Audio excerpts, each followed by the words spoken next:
오늘 말씀은 우상 숭배가 낳은 재앙이라는 제목으로 은혜를 나누도록 하겠습니다. 여러분, 교회 안에 앉아 있는 사람들은 여러 부류입니다. 이미 예수 그리스도가 믿어지는 은혜 안으로 들어간 구원받은 영혼들이 있습니다. 그리고 아직 예수 그리스도가 믿어지지는 않지만 믿어지는 은혜 안으로 나아가기 위해서 사모하는 마음으로 앉아 계신 분들이 있습니다. 또 예수 그리스도를 믿고 구원은 받았지만 아직 우상 숭배의 문제가 해결되지 않은 분도 있습니다. 예수 그리스도가 아직 믿어지지 않기 때문에 우상 숭배에 관한 요인을 제거하지 않은 성도들도 있습니다. 오늘은 명절을 맞이해서 우상 숭배의 요인은 하나님에게 어떤 마음을 가져다주고 그 우상 숭배의 요인은 우리에게 어떤 요인이 주어지는지 이 부분을 오늘 다뤄보려고 합니다. 사랑하는 여러분, 하나님의 백성들에게 주신 매뉴얼이 있습니다. 그것이 바로 뭐냐면 10계명입니다. 10계명 가운데서도 1계명에서 4계명은 하나님께 대한 계명이고 5계명에서 10계명까지는 사람과 사람 사이에서 지켜야 할 계명입니다. 하나님에 대해 지켜야 될 계명의 가장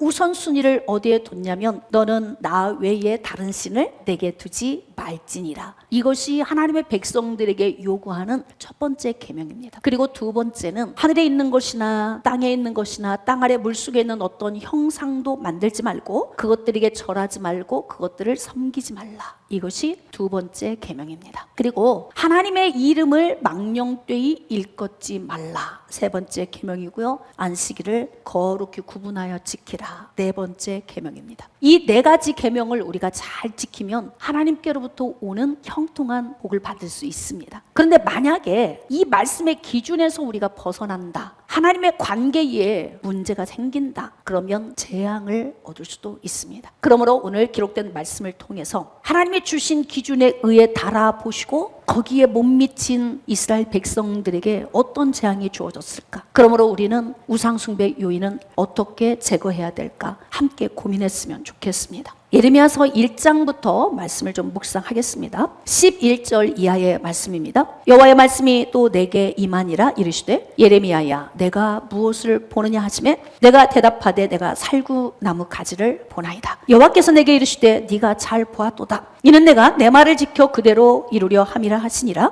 여호와의 말씀이 다시 내게 임하니라 이르시되 내가 무엇을 보느냐 대답하되 끓는 가마를 보나이다. 그 윗면이 북에서부터 기울어졌나이다 하니. 예레미야 선지자는 BC 586년 남유다가 멸망하기까지 하나님의 말씀을 선포한 자입니다. 그는 약 40여 년 동안을 하나님의 말씀을 선포하면서 그 말씀이 이루어진 현장에서 남유다가 멸망된 그 아픔 속에 있었던 선지자이기도 합니다. 예레미야 선지자를 하나님이 부르시고 40여 년 동안 계속 하나님이 반복적인 말씀을 주셨어요. 그 반복적인 말씀 가운데 오늘 하나님께서 예언의 말씀을 주시는데 예레미야야 네가 지금 무엇을 보고 있느냐? 질문하시는 거예요. 예레미야가 대답합니다. 살구나무 가지를 봅니다. 그러면 지금 또 너는 무엇을 보고 있느냐? 끓는 가마를 보고 있습니다. 그런데 위에서 북으로부터 기울어졌습니다. 자, 이 환상을 본 것을 하나님께 말씀을 드리고 있어요. 하나님이 뭐라고 말씀하시냐면 여호와께서 내게 이르시되 재앙이 북방에서 일어나 이 땅의 모든 주민들에게 부어지리라. 여러분, 하나님은 사랑의 하나님이시기 때문에 우리가 생각할 때는 늘 하나님이 복을 주시는 분으로만 생각을 하잖아요. 그런데 하나님은 우리에게 복 주시기만을 원하시지만 우리의 삶이 어떻게 살아가느냐에 따라서 하나님이 재앙도 부어주신다는 거예요. 왜냐하면 우리 인생의 삶은 하나님이 위임하셨기 때문에 그래요. 우리가 선택하는 거예요. 복이든 화든 아니면 저주이든 그 어떤 방향이든 네가 알아서 선택해. 우리에게 위임을 하셨어요. 그렇기 때문에 우리는 하나님의 말씀의 기준에 서서 이 말씀의 삶을 어느 방향으로 선택하느냐, 이것은 나에게 달려있는 거예요. 하나님께서 이스라엘 백성들에게 지금 징계의 말씀을 주신 거예요. 다시 여호와께서 내게 이르시되 재앙이 북방에서 일어나 이 땅의 모든 주민들에게 부어지리라. 이 말씀을 듣고 심장이 안 뛰면 정상이 아닙니다. 두려움이 없으면 비정상입니다. 그럼 무뎌진 거나 아니면 죽은 거예요. 근데 지금 북방으로부터 재앙이 와서 이 땅에 있는 모든 백성들에게 부어진다고 예언의 말씀을 주신 겁니다. 자, 여기서 우리가 기억해야 할 것. 하나님의 계획은 두 가지가 있습니다. 하나님은 특별 계획을 가지고 계시고 일반적인 계획을 가지고 계십니다. 특별 특별 계획은 구원에 관한 계획입니다. 구원에 관한 계획은 하나님 당신의 주권에 의해서 세워진 계획이에요. 그래서 이 계획은 절대 바뀌어지지 않습니다. 하나님의 특별 계획인 구원에 대한 계획 안에 들어있는 사람은 반드시 구원을 받습니다. 할렐루야. 자, 그런데 두 번째, 하나님의 일반적인 계획은 어떻게 세워지냐면 우리가 살아가는 삶 뒤에서 하나님이 따라오시면서 우리가 걸어가는 방향성, 선택하는 요인 바라보시면서 그 결과에 따라 결정되어진 계획입니다. 그러므로 내가 복된 길로 가면 복을 예비해 놓으시고 내가 저주받을 길로 가면 재앙이 준비가 되어져 있는 거예요. 중요한 건 여러분이 꼭 기억하셔야 될 것은 일반적인 계획은 나로부터 출발된 결과물이기 때문에 내가 지금 가고 있는 길에서 돌이키면 다시 계획이 바뀌어진다는 거예요. 지금 하나님께서 이스라엘 백성들을 향해서 주시는 이 일반적인 계획, 멸망에 대한 약속의 말씀이잖아요. 일반적인 계획은 반드시 이루어진다? 그렇지 않습니다. 이루어질 수도 있지만 바뀌어질 수도 있다. 그러니까 우리가 삶을 살아가는 일반적인 삶 가운데 세우신 하나님의 계획은 바뀌어질 수 있기 때문에 우리가 기도하는 거예요. 만약에 우리가 살아가는 일반적인 삶에 하나님이 세우신 계획이 바뀌어지지 않는다면 기도할 필요 없죠. 회개할 필요도 없습니다. 유턴하고 돌아올 필요도 없는 거예요. 어차피 멸망할 건데요. 어차피 매맞을 건데 어차피 저주 받을 건데 노력할 필요 있나요? 구할 필요 있나요? 없다 이 말이에요. 그러니까 하나님이 세운 일반적인 계획은 반드시 변경된다는 전제 하에 우리가 하나님께 나아가야 회개도 하고 유턴하기도 하고 하나님께 구하고 기도하기도 하는 것입니다. 지금 이스라엘 백성들에게 주어진 이 말씀은 특별 계획일까요? 일반적인 계획일까요? 여러분이 성경을 읽으면서 이것을 분별하며 읽어야 유턴하고 돌아왔으면 멸망 안 했을 텐데 여기까지의 안타까운 마음이 있어야 되는 거예요. 지금 삶 속에서 이들이 무슨 죄를 졌길래 하나님이 지금 북방에서부터 민족을 일으켜서 모든 성벽과 모든 성읍을 다 무너뜨리리라 이 말씀을 하나님이 주신 거잖아요. 그렇다면 반드시 뭔가 요인이 있겠죠. 왜? 하나님의 일반적인 계획은 창세 전부터 세워진 계획이 아니고 이스라엘 백성들이 살아간 삶의 결과물로 생긴 계획이기 때문에 요인이 무엇인가? 이것을 우리가 고민을 해서 이 요인을 빨리 제거하고 하나님이 주시고자 했던 예언의 말씀이 다시 철회되도록 그렇게 우리가 살아가야 되는 겁니다. 깨달아지시면 아멘. 도대체 이스라엘 백성들이 무슨 죄를 졌길래 이렇게 모든 성벽과 성읍들까지 다 회파되리라 멸망에 대한 예언의 말씀을 주셨겠습니까? 자, 예레미야서 2장 13절입니다. 내 백성이 두 가지 악을 행하였나니 곧 그들이 생수에 근원되는 나를 버리는 것과 스스로 웅덩이를 판 것인데 그것은 그 물을 가두지 못할 터진 웅덩이들이니라. 예레미야서 2장 13절에 기록된 이 말씀 가운데에서 하나님께서 하나님의 백성들에게 두 가지의 죄명을 기록하고 있어요. 첫 번째는 생수에 근원된 하나님을 버린 죄, 두 번째는 스스로 물을 저축하지 못할 터진 웅덩이를 판 죄. 어렵다. 이게 무슨 말씀이야 도대체? 제가 오늘 그걸 설명을 해보려고 하는 거예요. 사랑하는 여러분, 하나님은 질투하시는 하나님이십니다. 사랑이 클수록 질투가 크다. 사랑이 식을수록 질투도 식는다. 우리가 길을 갈 때 젊어서 결혼한 신혼부부들은 앞에서 멋진 여성이 걸어오면은 우리 눈이 어디로 돌아간다? 남편에게로. 이 누나를 어디로 돌리고 있나? 이걸 보는 거예요. 그게 뭐냐면 질투의 마음인 거지. 눈동자 돌리지 말고 나만 바라봐. 한눈 팔지 마. 그러면서 툭 치지. 근데 나이를 먹고 30년, 40년 살다 보면 앞에서 멋진 여인이 걸어오면은 걸어오나 보다. 이쁘네. 그리고 나만 느껴. 질투가 안 생겨. 왜일까요? 식었던지 무뎌졌던지 둘 중에 하나겠지. 이 사람이 누구를 바라보든 말든 별로 관심 없어. 내 안에 사랑이 없으니까. 사랑이 크면 클수록 질투가 커진다. 지금 하나님께서 뭐라고 말씀하시냐면 두 가지 죄가 있어. 첫 번째 죄명, 생수에 근원된 나를 버린 죄. 그 다음, 스스로 물을 가두지 못할 터진 웅덩이 판 죄. 그것 때문에 너희들 민족을 내가 쓸어버리겠어. 멸망시켜버릴 거야. 야, 이건 보통 질투가 아닌데요. 그 안에 살고 있는 모든 백성들을 다 쓸어버릴 정도로 위력이 강한 질투의 말씀을 지금 하고 계신 거예요. 그러면 하나님이 굉장히 화가 나셨다는 거예요. 또 그 반면에 하나님이 엄청 사랑하신다는 거예요. 사랑하기 때문에 매를 안 대는 게 아니에요. 죽도록 두들겨 맞아도 사랑하기 때문에 그 매를 대시는 거예요. 사랑하시니까 질투하시는 거고, 하나님의 백성들이 다른 곳에 눈을 돌리고 있는 동안 그 괴로움을 견딜 수가 없는 거예요. 예레미야 하나님이 부르시고 40년 동안을 똑같은 얘기를 계속하게 하는 거예요. 생수에 근원된 나를 버린 죄, 터진 웅덩이를 판 죄, 그것을 예레미야 선지자가 죽음을 각오하고 계속 나라 멸망한다, 그 죄 때문에 재앙 온다. 그런데 이스라엘 백성들이 이 예언의 말씀을 운명으로 받아들이는 거예요. 운명. 그러면 어떤 문제가 발생할까요? 이 재앙의 화살이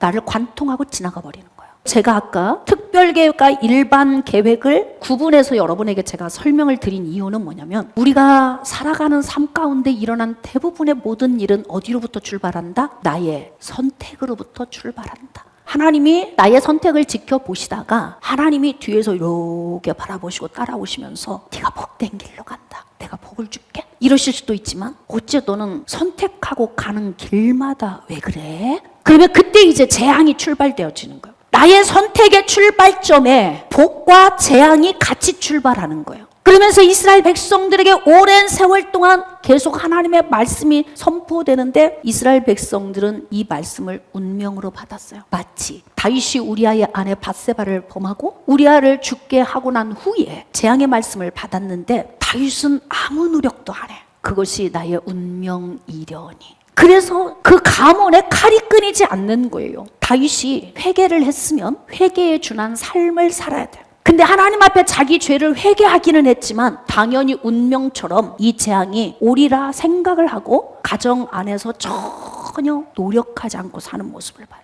일반적으로 주어진 계획 속에서 가문 안에 온 그 재앙은 그냥 툭툭 칼날이 떨어져, 가문 안으로. 근데 그냥 우두커니 보고 그 칼날을 그대로 다 받아. 하나님이 주신 재앙이야. 운명이니까 가는 거야. 저는 다윗 가문에 일어난 많은 일들을 보면서 다윗의 영적인 상태를 읽어본 거예요. 하나님이 주신 재앙의 말씀을 운명으로 받아들였구나.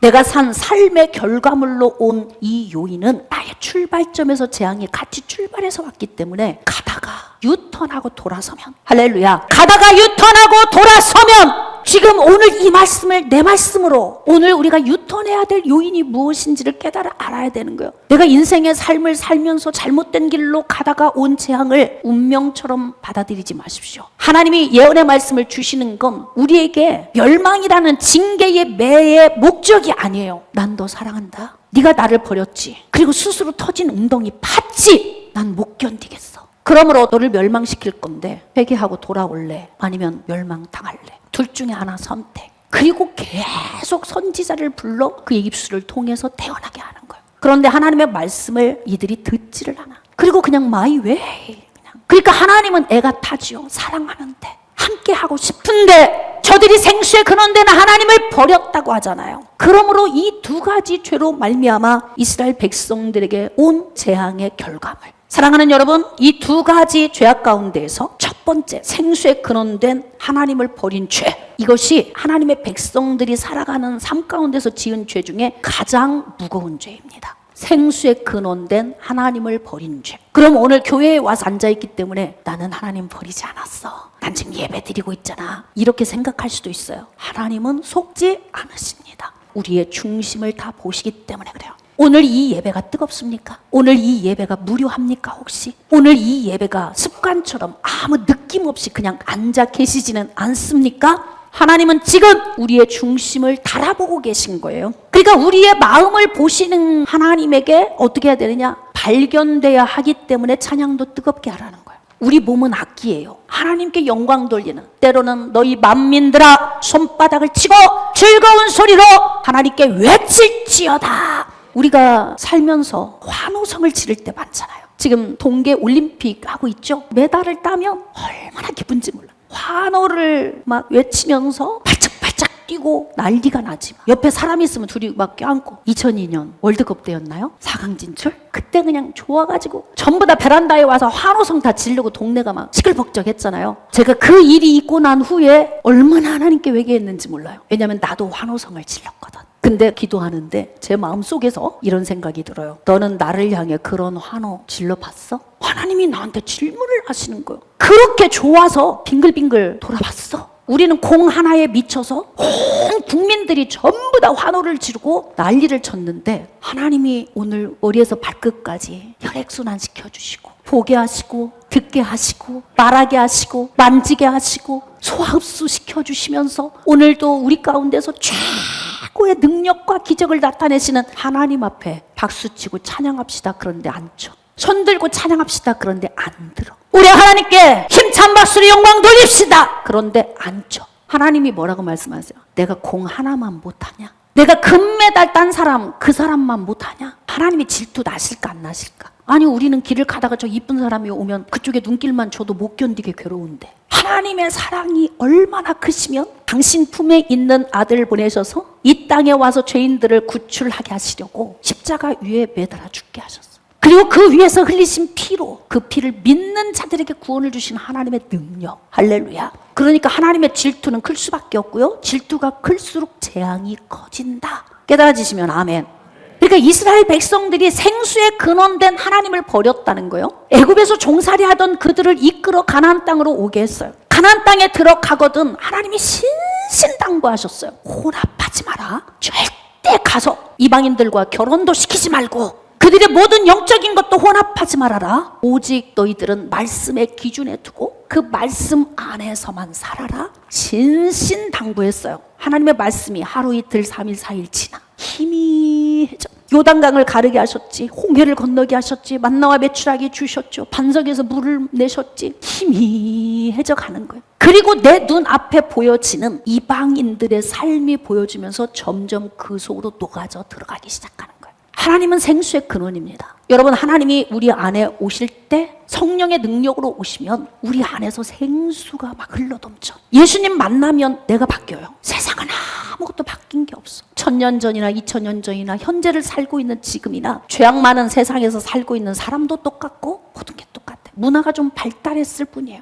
그렇게 우리는 이 땅에서 이렇게 살아가고 있는데요, 하나님이 우리를 바라보실 때 하나님의 마음은 한치도 변함이 없으셔. 여전히 뜨겁게 사랑하시고 여전히 우리를 바라보면서 두고 보기에도 아까워하시니 2000년 전에 질투하시는 마음과 현재 질투하시는 마음이 안 변했다. 2500여 년 전에 이스라엘 백성들, 너희들 모든 성벽, 성읍 내가 다 멸망시킬 거야. 빨리 마음 나한테 줘. 빨리 나한테 돌아와. 생수에 근원된 나 버렸잖아. 그리고 우상숭배하는 현장으로 나갔잖아. 돌아오라고. 여러분, 지금 돌아오라고 예언의 말씀을 주시는 거고요. 오늘 주의 종 통해서 대언케 하시는 이유는 멀어진 마음 돌아오라고.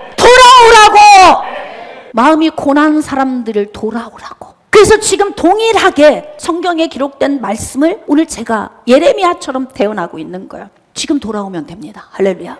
무뎌진 마음을 부드럽게 하시면 됩니다. 그게 얼마나 감사해. 내가 지금 돌아오기만 하면 되는데 돌아오지 않는 강박함 때문에 재앙의 화살이 계속 나를 관통해 지나갈 것 같은데도 이건 나의 운명이야.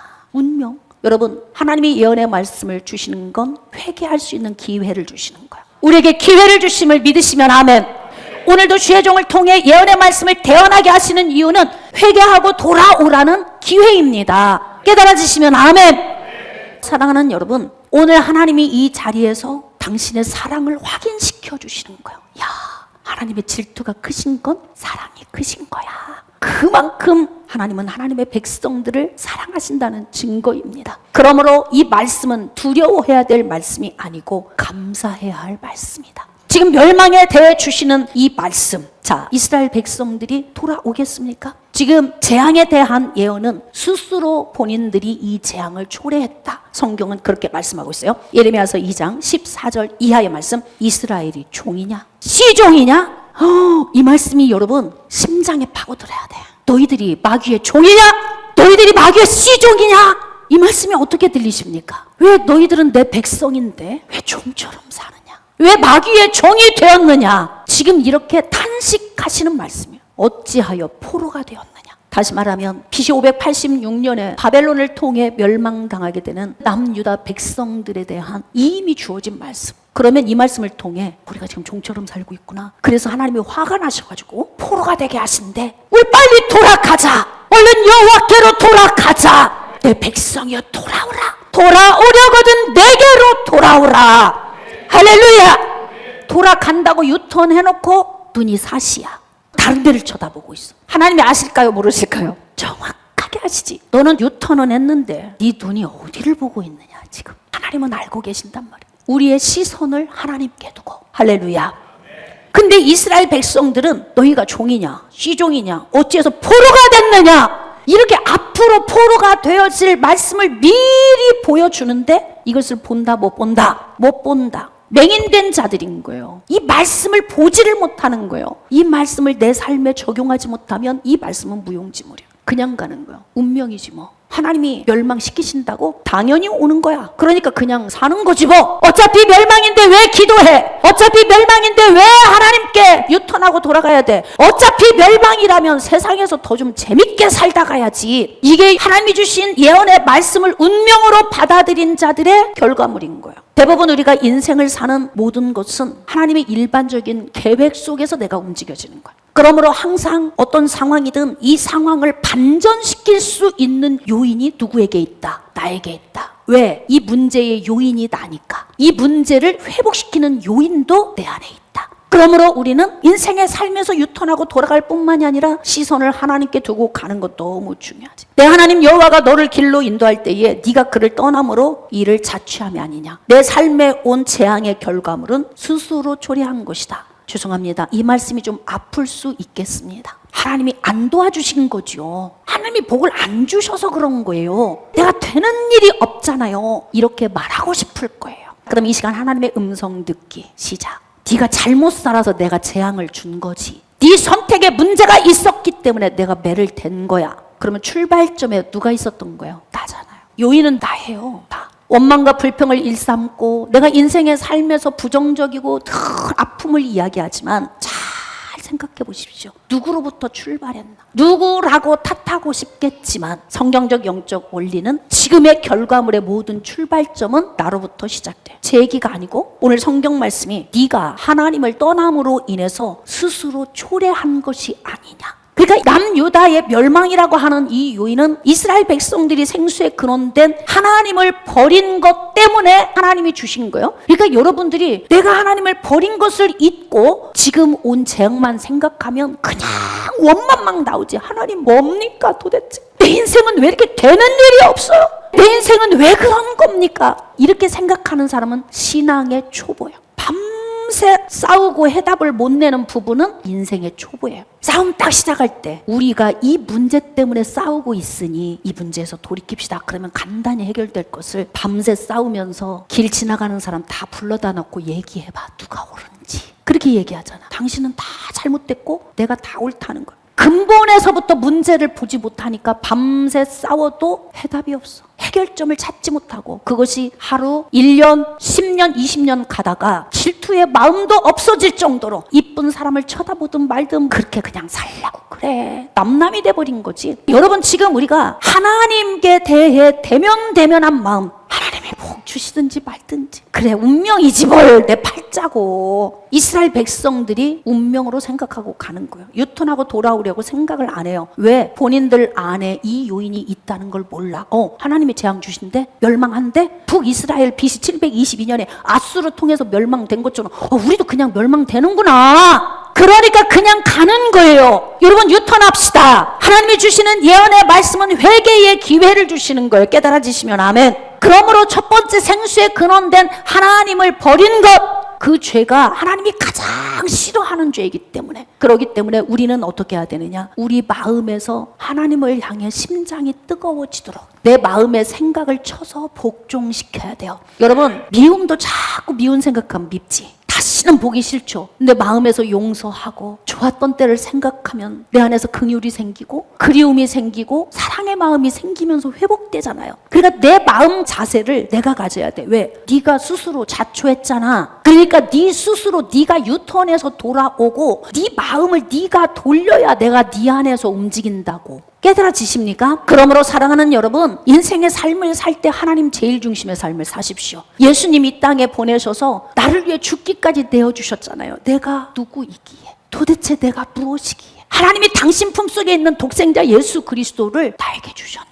그걸 생각하면 하나님 생각만 해도 심장이 뜨거워져야 된다. 감사가 나와야 한다. 그러면 여러분의 인생의 문제가 풀어지기 시작합니다. 생수의 근원된 하나님을 버린다는 게 무엇일까요? 마음에서 멀어지는 거예요. 생각에서 멀어지는 거예요. 하나님을 향한 감사에서 멀어지는 거예요. 그러다 보니까 점점 빈 마음이 허해지잖아요. 생수의 근원된 하나님을 버렸으니 생수가 점점 말라가잖아요. 그러면 공허해. 여러분, 우리의 만족은 하나님으로부터 옵니다. 절대 우리 인생들은 돈으로 만족하지 않습니다. 아무리 좋은 사람을 만나서 아무리 뜨겁게 사랑해도 그것으로 만족 오지 않습니다. 부부가 한 곳에 있어. 죽도록 사랑해. 그래도 허한 마음 있죠. 그래도 외롭죠. 옆에 누가 있는데도 외로워. 자녀들도 북적북적한데도 외로워. 어떤 때는 허해. 왜 그런 줄 아십니까? 우리 안에 죄의 본성이 들어있어서 그래요. 그래서 그 어떤 것으로도 만족이 안 돼요. 이 죄의 본성을 누를 수 있는 성령이 내 안에 오셔야 그때 비로소 생수의 강이 넘쳐 흘러요. 성령이 오셔서 나를 눌러야 가끔 훅훅 튀어나오는 스프링처럼 튀어나오는 그런 내 자아도 성령이 누르시는 거예요.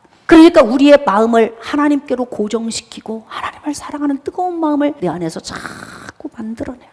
그러면 은혜가 돼요. 말씀이 은혜로울 때도 은혜롭겠지만 말씀이 은혜롭지 않을 때도 은혜로울 수 있어요. 찬양이 뜨거울 때도 은혜롭지만 뜨겁지 않을 때도 은혜로울 수 있어요. 내 안에서 주님을 향한 열정이 불타오르면 찬양이 뜨겁지 않아도 오늘 담임 목사님이 좀 죽을 써도 그래도 주님을 향한 열정이 내 안에서 타오르면서 은혜로운 행복한 마음으로 갈 수 있는 거예요. 자, 두 번째 죄. 터진 웅덩이를 스스로 팠다 그래요. 그게 무슨 말씀일까? 자, 에레미야서 2장 20절 이하입니다. 네가 옛적부터 내 멍에를 꺾고 내 결박을 끊으며 말하기를 나는 순종하지 아니하리라 하고 모든 높은 산 위에서 모든 푸른 나무 아래에서 너는 몸을 굽혀 행음하도다. 그러니까 생수의 근원되는 하나님을 버리니까 속이 허하잖아요. 그럼 뭘로 채워야 되는데 하나님께로 돌아가고 싶은 마음은 없어요. 왜? 무뎌져 버렸으니까. 그러니까 가나안에 들어가 원주민들과 함께 살면서 가나안 원주민들이 숭배하는 우상들을 보면서 그리로 슬그머니 쑥 하고 가는 거예요. 그래서 높은 산 위로 올라가고 푸른 나무 아래로 가면서 그들이 우상을 숭배하기 시작한 거예요. 그러니까 저축지 못할 웅덩이를 스스로 판 것, 그것은 무슨 의미예요? 우상 숭배했다는 거예요. 생수의 근원된 하나님의 은혜로 여기가 흘러 넘쳐야 되는데 쭉 다 빠져나가 버려. 어디론가. 그냥 우상 숭배는 우리를 만족하게 할 수 없다. 할렐루야.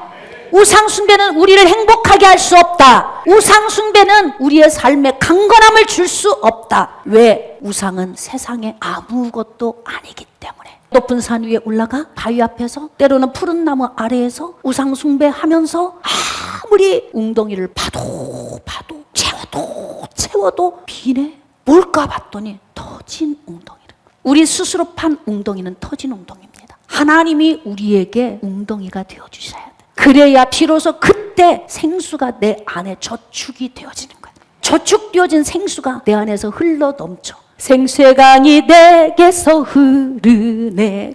내 속에서 막 흘러 넘쳐야 돼. 지비는 뭐가 그렇게 기뻐? 나 몰라. 그냥 넘쳐 내 속에서. 예수 믿어봐. 그냥 넘친다고. 그러니까 명절 때 가가지고 가족들 섬기고 음식 준비하고 하면서 생수의 강이 내게서 흐르네. 그러면 동서는 뭐가 그렇게 좋아? 그러면 넘쳐요 내 속에서. 그래야 되는데 그냥 붙인 게 좀 붙이면서 입이 다 빨라와가지고 하기 싫어서 억지로 그거 하면서 이 명절은 누가 만든 거예요 도대체? 이러면서 그냥 이렇게. 그러면 여러분 누가 예수 믿고 싶겠습니까? 터진 웅덩이로 가면 입이 나온다. 생수의 강이 넘쳐 흐를 때 내가 비로소 사랑으로 섬길 수 있는 자가 된다. 사랑하는 여러분, 하나님은 질투하시는 하나님. 사랑이 클수록 질투가 세다, 강하다, 징계가 무섭다. 그러니까 이스라엘 백성들에게 내가 너네들 다 쓸어버릴 거야. 성벽도 성읍도 다 무너뜨릴 거고 너희들은 멸망돼. 눈하나 끔찍 안 해. 아, 운명이구나. 그리고 그냥 가는 거예요. 얼마나 안타깝습니까? 여러분, 왜 이들이 이방 땅으로 끌려가야 돼요? 왜 나라가 멸망해야 돼요? 하나님이 주신 땅인데. 그 땅에서 얼마든지 복되게 살 수 있는데 그들은 BC 586년에 남유다 멸망 이후 간간히 나라가 조금 세워졌다 무너졌다 그러다가 AD 70년 되면서 완전 멸망되어지고, 계산해보니까 남유다 멸망 이후 거의 2500년이 넘는 시간 동안 그들은 나라 없이 살았어. 궁금하잖아. 하나님의 백성인데, 하나님의 선민인데요. 여러분, 하나님의 백성들이 거저 잘 된다고 생각하시면 오해입니다. 착각이에요. 거저 잘 되지 않아요. 하나님과 친해야 잘 돼. 하나님을 사랑해야 잘 돼요. 하나님 안에 살아야 잘 됩니다. 그러므로 하나님을 높이시고 하나님을 경외하는 마음으로 살아야 된다는 거예요. 이들이 이방신을 사랑했대. 변심한 거지. 바람난 거예요. 그래서 행음했다 그러는 거예요. 영적 행음. 우상을 숭배하고 귀신을 숭배하면서 하나님의 마음에 분노를 일으킨 하나님의 백성들의 삶, 그들에게 복을 주실 수가 없는 거예요. 예수 믿는다며 왜 안 돼? 저 사람들 하나님의 백성이라며 교회 그렇게 열심히 다니는데 왜 그래? 이런 얘기를 듣게 되는 거 아닙니까? 사랑하는 여러분, 모든 재앙은 어디로부터 출발되어졌다? 나로부터. 그것만 알면 인생은 쉬워집니다. 그리고 훨씬 복된 길로 나갈 수 있습니다. 이스라엘 백성들에게 하나님이 주신 말씀, 너를 위하여 내가 만든 내 신들이 어디 있느냐? 그들이 네가 환난 당할 때에 구원할 수 있으면 일어날 것이니라. 여러분, 장승이 동네 앞에 세워져 있잖아요. 인생에 문제 생겼어요. 그곳에 가서 빌어요. 도와주세요. 그랬더니 장승이 벌떡 걸어 나와? 그 말씀인 거예요. 그래, 너희들 우상 숭배했지? 환난 때 가서 기도해봐라. 벌떡 일어날 거야. 그건 일어난다는 얘기예요. 안 일어난다는 이야기예요. 일어날 수가 없지. 우상은 세상에 아무것도 아닌데. 사랑하는 여러분, 오늘 이 말씀의 중요한 포인트는 뭐냐면 명절이 왔잖아요. 명절이 왔는데 이제 우상 숭배의 이 문제를 그러면 어떻게 해야 됩니까? 자, 말씀 한 절 봅시다. 고린도전서 10장 20절. 아주 중요한 말씀이에요. 합독합시다. 무릇 이방인이 제사하는 것은 귀신에게 하는 것이요 하나님께 제사하는 것이 아니니 나는 너희가 귀신과 교제하는 자가 되기를 원하지 아니하노라. 다시 말하면 지금 우리가 조상제사라고 지내는 이 모든 제사의 유형들은요, 귀신에게 제사하는 거라는 거예요. 살아계실 때 불효 많이 하고 효도하지 못했는데 비싼 굴비에 가장 좋은 과일에 좋은 거 사다가 진수성찬 차려놨는데 조상님들이 오셔서 드셔주시면 얼마나 고맙겠습니까? 그런데 잘 들어주십시오. 사람이 죽는다는 것은 몸에서 영혼이 빠져나가는 거예요. 몸은 흙으로 돌아가고 영혼은, 예수 믿은 사람은 천국으로, 예수 안 믿고 죽은 사람은 지옥으로 가. 사람의 영혼은 구천을 떠도는 존재가 아닙니다. 이 땅을 떠도는 존재는 귀신의 영인 거지 인간의 영이 이 땅을 떠돌 수가 없어요. 왜? 죽으면 하나님이 다 보내버리시니까. 이 땅에 있지 않아요. 내세로 들어간단 말이에요. 생각해 봅시다. 내세로 들어갔는데 자녀들이 설 명절이라고 가장 좋은 고기에 과일에 떡에 생선에 정성껏 준비해가지고 진수성찬을 차려놨어요. 그리고 그 앞에서 절해요. 조상들이 먹으러 올 수 있을까요? 없을까요? 오셔서 먹어주시면 얼마나 고맙겠어. 왜? 살아계실 때 불효하고 못했으니까 돌아가신 후에라도 오셔서 잡숴주시면 너무 좋겠는데 지옥으로 천국으로 가셔버렸네. 뭐다? 조상제사는 오래전 정치적으로 만들어진 거예요. 중요한 건 그 제사 배후에 귀신들이 있다는 거예요. 우리가 제사를 지내잖아요? 그러면 어떤 일이 벌어지냐면 동네 귀신, 집안 귀신, 가문 귀신이 우리 집으로 다 와. 제사 지내는 곳으로. 그래서 귀신이 그 자리에서 경배를 받는 거예요. 사랑하는 여러분, 제사의 모든 제도를 폐하십시오. 제사는 아무 의미 없어요. 살아계실 때 부모님께 잘해드리세요. 제가 엊그제 동기간하고도 이야기를 했지만 우리 부모님이 조금만 더 살아계셔 주셨더라면 조금이라도 뭘 해드렸을 텐데. 제가 25세 아버지가 소천하셨고 10년 후에 어머니가 소천하셨어요. 시골에 사시는 분인데 제가 그때 나이가 20대 30대였잖아요. 이제 내가 이 나이 먹고 생각해보니까 후회가 되는 거예요. 시골에서 농사도 안 지었고 아버지가 돌아가신 후에 10년을 엄마는 어떻게 사셨지? 부모의 삶을 돌아볼 수 있을 때까지만이라도 조금만 더 살아 계시지. 너무 일찍 돌아가신 부모님 생각하면서 너무 가슴 아픈 거예요. 제가 오늘 여러분에게 드리고 싶은 건, 하나님은 우상 숭배하는 것을 가장 싫어하시고 질투 대상 1호예요. 그러니까 제사 지내는 거 다 폐하시고 어디 가서 절을 하는 거, 뭘 만들어 놓고 집안에다 걸어 놓는 거 다 버리십시오. 할렐루야. 그리고 부모님이 살아 계실 때 잘 해드리십시오. 한 번이라도 더 찾아가 뵙고 작은 돈이라도 용돈 드리고 부모님이 살아 계시는 동안에 복되게 사시다 갈 수 있도록 효도하는 여러분 되어지기를 축복합니다. 자, 이제 명절이 되기 때문에 주의 종은 약간 걱정이 좀 있어요. 왜냐하면 아직 예수님을 온전히 만나지 못했거나 예수님 만났지만 집안이 너무 우상숭배에 찌들어 있어서 제사의 문제를 아직도 해결하지 못한 성도들이 계실 텐데 목숨 걸고 제사 문제를 해결하십시오. 여러분을 구원하신 이유가 그 집안을 살리라고, 할렐루야, 하늘의 미랄이 되라고, 선지자가 되라고 여러분을 세우신 것입니다. 그러므로 사랑하는 여러분, 우상 숭배가 낳은 재앙은 남유다로 하여금 멸망을 받게 했습니다. 돌이켰으면 멸망 안 왔습니다. 지금 우리 돌이키면 복된 길로 갑니다. 하나님이 복을 주십니다. 말씀을 정리하겠습니다. 살아계신 부모님께 잘해드리시고 제사의 제도는 폐하십시오. 집안에 있는 우상단지들 다 버리십시오. 그리고 하나님께로 마음을 고정하십시오. 그러면 하나님께서 우리에게 복을 주실 겁니다. 나 한 사람의 미랄로 인하여서 나의 삶, 우리 가정의 삶, 가문의 삶이 복되시기를 주님의 이름으로 축복합니다.